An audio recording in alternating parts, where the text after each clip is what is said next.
Hello, I'm Barry Gordon, and we're very pleased to present this special program of a one-on-one conversation with our newly elected Assembly member from the 41st District, well known to you as the council member from District 3, Chris Holden.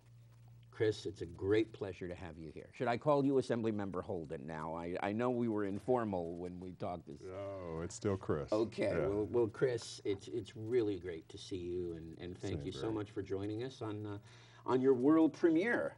This is I understand, the first TV interview you've given since you were sworn in a few days ago. It is, and it only makes sense that I would come back to Pasadena and to you. Well, thank you. Yeah. We really appreciate it. And of course, you're going to have a special swearing in this coming Sunday, a Yes. ceremonial swearing in for those of us who couldn't get up to Sacramento. Yes, the Upper Plaza, Paseo, Colorado, and then we'll have a nice reception afterwards at NOR. That's wonderful. Yeah. That's wonderful.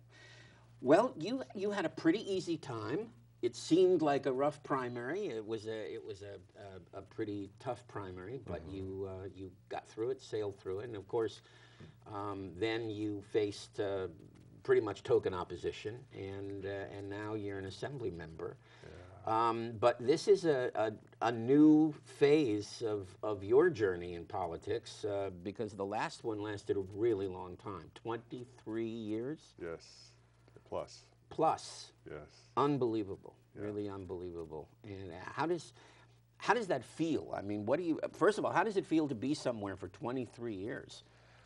Well, clearly you get comfortable with the environment, you get comfortable with the types of things that you have to do. There's a routine around being a council member, and clearly on the issues, I've seen all of the issues over and over again in one form or another. But I just really love serving. I love serving this community. Pasadena is a great city. It's made up, but the reason it's great is because it's just made up of great people who take an activist interest in their surroundings and in their government. And you know, you can't underscore how important it is to have volunteers who live in the community, a part of helping shape the policy direction through the commissions, and ultimately being elected to serve on a council. But also the nonprofits in Pasadena, you learn so much from them because they are truly activists in whatever it is that they have surrounded themselves around. And so I've learned from them. I've learned from everyone, and I see how their contribution makes for a vibrant community. Mm.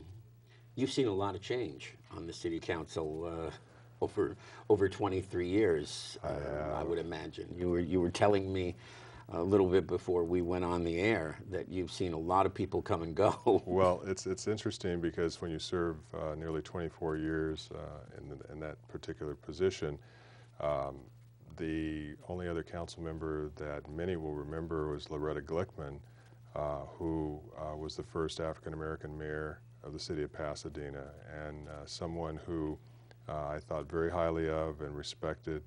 And then, of course, as I've been there over the years, I've pretty much seen turnover 3 times and sometimes 4 times in each of the seats on the council. And whether it's District 1, and the first council member, John Crowley, was there to greet me when I joined the council, to be followed by Isaac Richard, and then, which was a very exciting time on the council, Joyce Streeter, and now Jackie Robinson.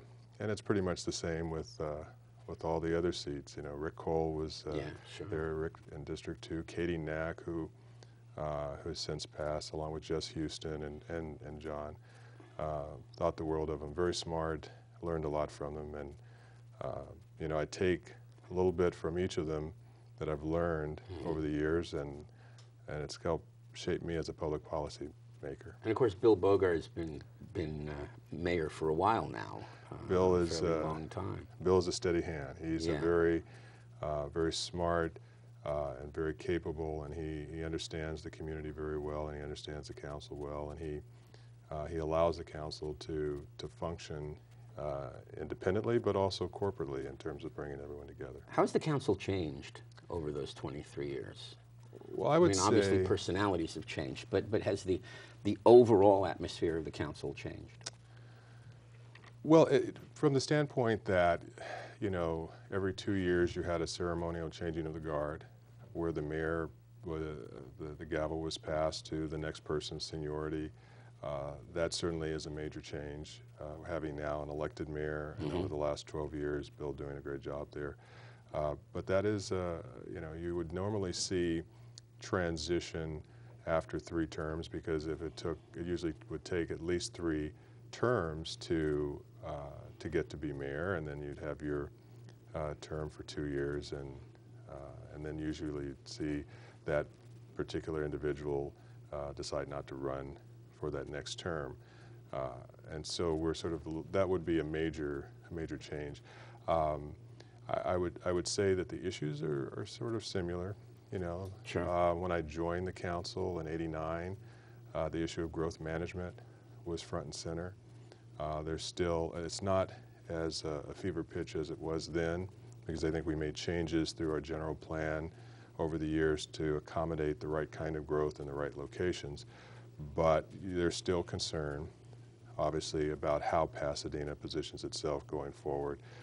But I will tell you that traveling now throughout this new 41st Assembly District and in communities of Monrovia and San Dimas, Laverne, Claremont, Upland, Rancho Cucamonga, I talk to people who they frequent Pasadena regularly, and it's thought of in a very high esteem. And they've got their favorite restaurant. They have their favorite place that they go. And I find it fascinating that in terms of the San Gabriel Valley, Pasadena is sort of a place to go for arts and culture, restaurant and dining experience, and of course the parade and all the other activities that go on here. So it has grown. There are communities that, when I first joined the council, were in desperate need of support and services. Front and center was the one that I represented in District 3. Issues were no supermarket, basic services weren't available, over-concentration of institutional uses. And so over the years we've seen, and then the concern about seeing too many affordable housing, low-end affordable housing developments spring up.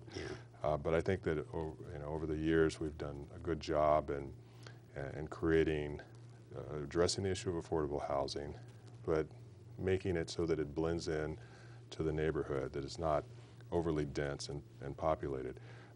We brought in a supermarket, which is really one of my most exciting accomplishments.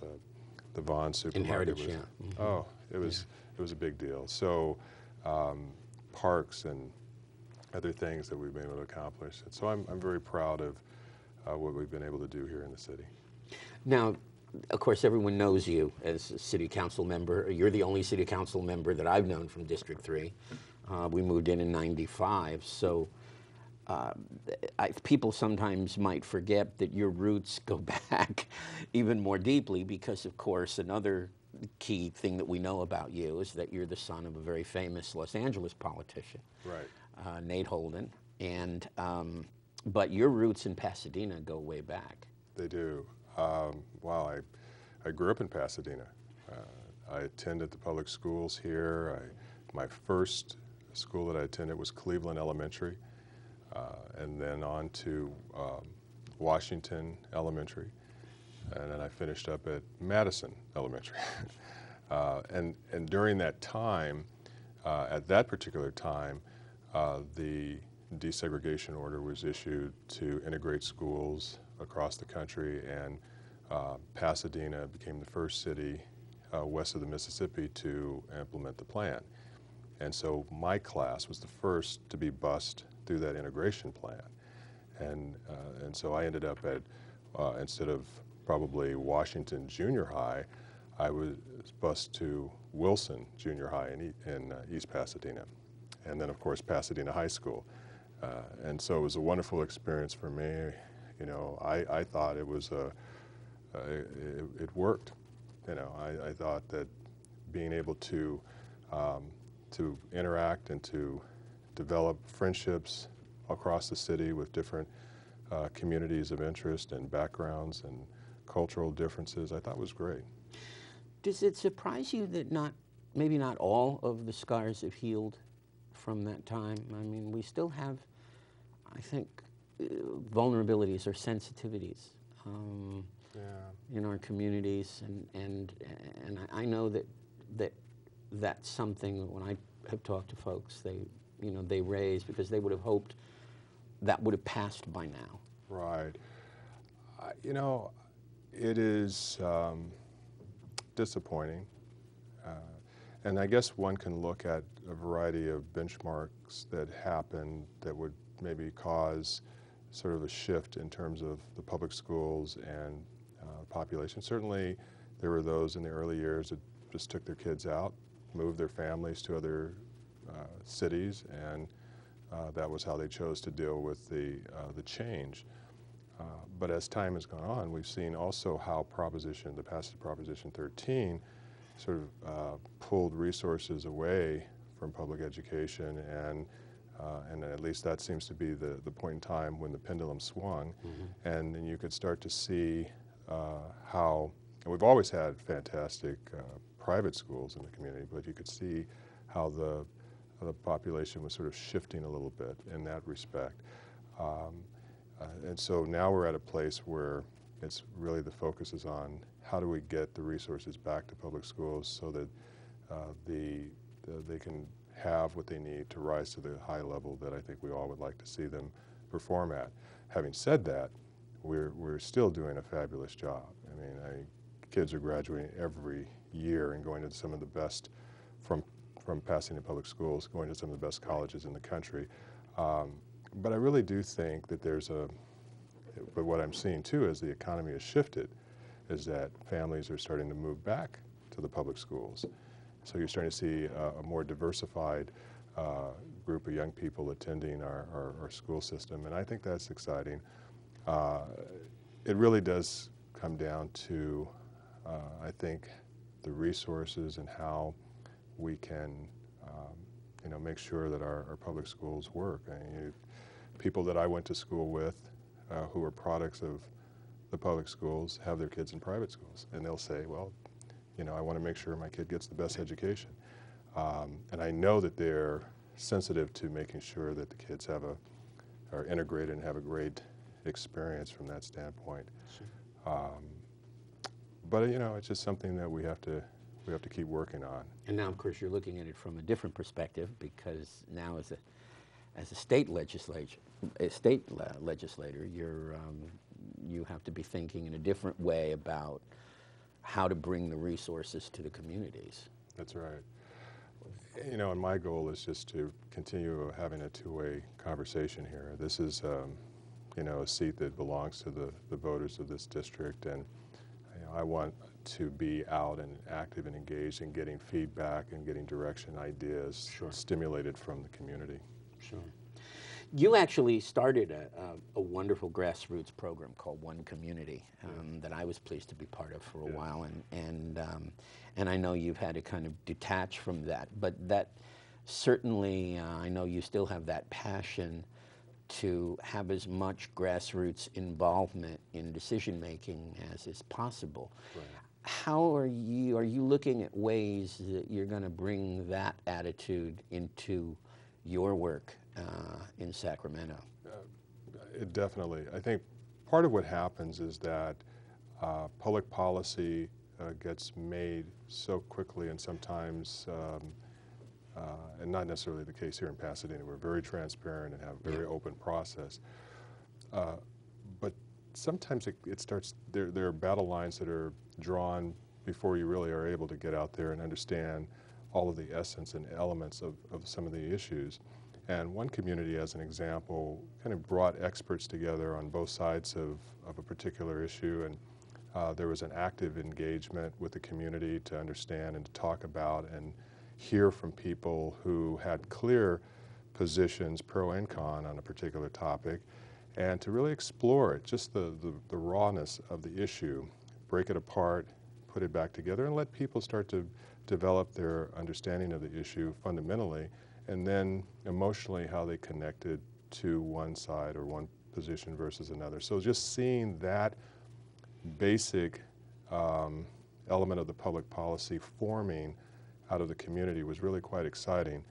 And I think that there's an important place there for me as a legislator now to draw from that kind of engagement. And I'd like to be a part of figuring out how to reconnect with that, what I would call sort of rawness of grassroots connecting on the basic elements of issues. And because sometimes we think we feel and understand enough about a particular issue, but once we hear it talked about and presented from a different perspective with different facts and information, it can help reformulate our thinking. And that has to keep you in a balance because obviously now that you're in Sacramento, you're going to be bombarded with people whose jobs it is to let you know how they feel about issues and what position you should be taking. And you know, I would assume on a city council level, you're not dealing as heavily with the lobbying community as you will be in Sacramento, with every industry, every union, everybody having their own axe to grind. Yeah, no, that's right. And you know, my background is in commercial real estate, so I have a broker's mentality of how to bring buyers and sellers together. Sometimes they don't agree, and you have to figure out that common ground. I've tried to use that as a way of providing leadership over my time on the city council, to try to find the middle ground. As an example, when I was mayor, we were successful with bringing a living wage ordinance to the city of Pasadena. And one of the things that I tried to do was to flush out all of the issues as best I could, and then make sure that it's on the agenda so that the council wasn't bombarded with, you know, a lot of rancor. Doesn't work all the time. But on this particular issue, we had the Chamber of Commerce, we had living wage advocates working together for a year and a half of my 2-year term, and at the end, we were able to get consensus, at least some support to allow it to go forward without a major fight, and that's essentially how we were able to do it. So I'm looking forward to maybe using that same style of bringing different groups together and trying to find that common ground. Even though technically you don't have to, because you're in a very strange situation as a Democratic legislator. You basically have a minority-proof and veto-proof majority in both houses. So really, the Democratic leadership can sort of dictate the agenda. I mean, so how does bipartisanship play out when you don't necessarily have to be bipartisan in order to get something accomplished? Well, I think that's a good question. I think that the voters' expectation was to obviously vote for the person they thought was going to represent them the most effectively. And with the new system of how the districts were drawn, with redistricting being more of a citizen-led effort as opposed to the legislature, you have now these districts that fundamentally were supposed to produce more moderate members. And quite frankly, it did.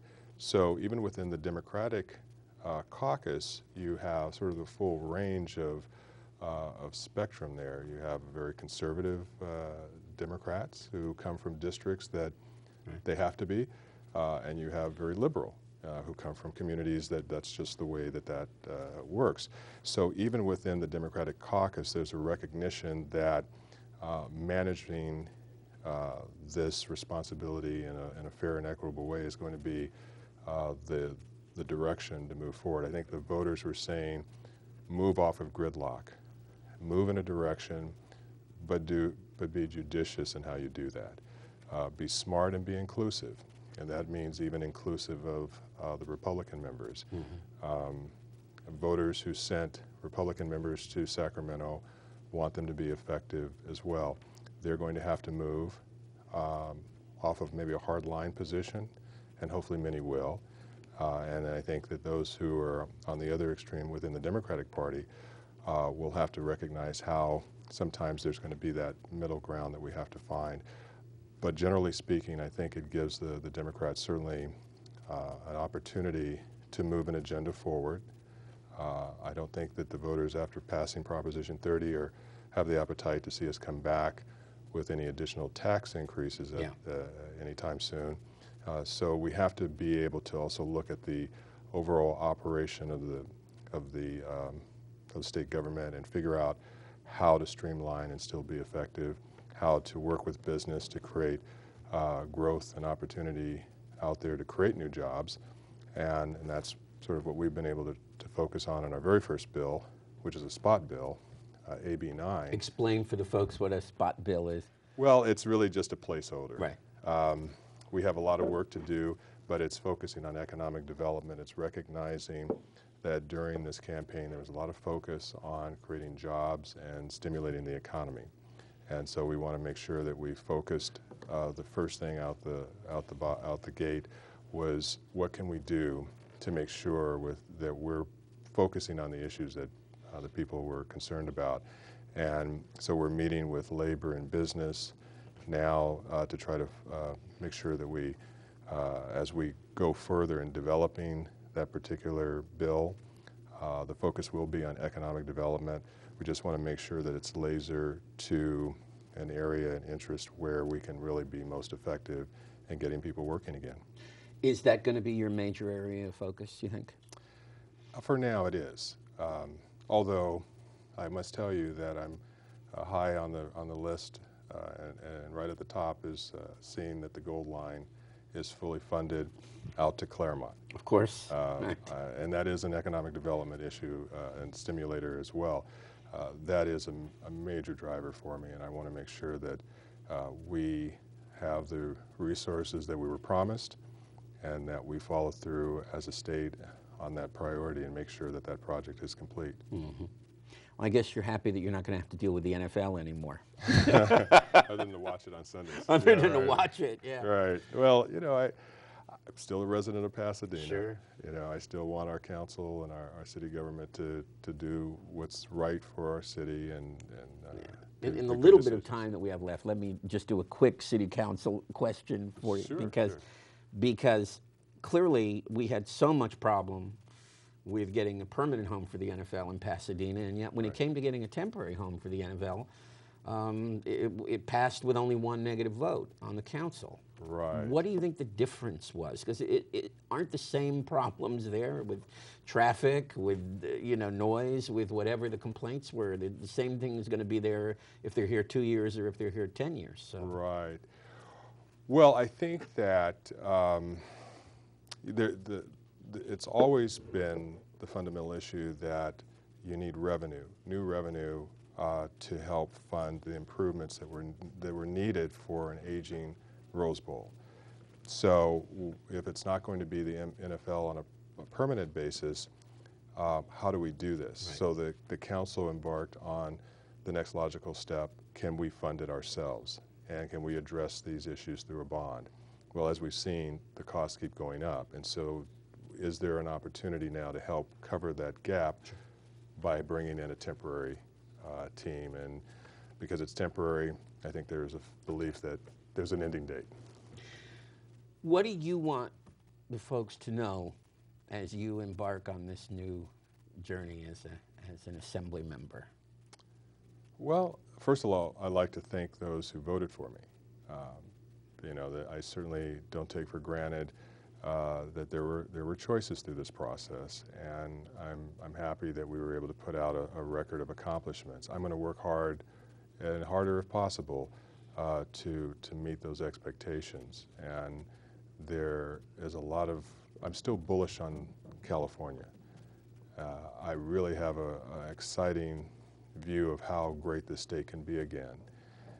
It's going to take some shared sacrifice and buying into the vision and supporting that going forward. But we can't lose sight of the fact that there were those who came before us who believed that the state needed great roads and highways and bridges, needed a water system, which we're going to have to focus on again, that needed to have high quality education, higher education.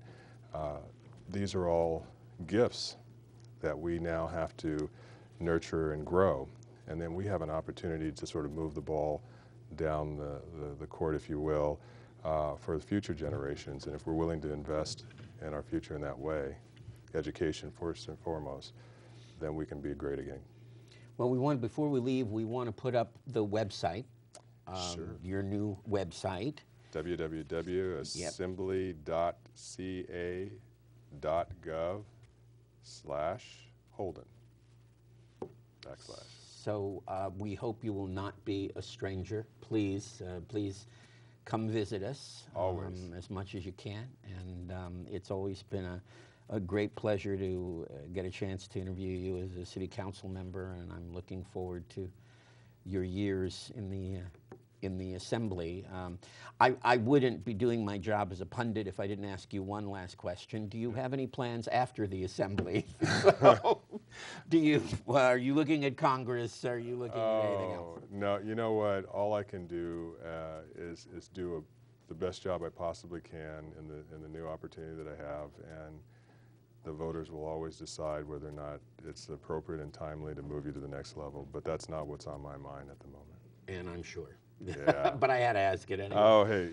Yeah. Thank you so much. Thank you, Barry. Assemblymember Chris Holden from the 41st District. I'm Barry Gordon. Thank you for joining us on this special one-on-one.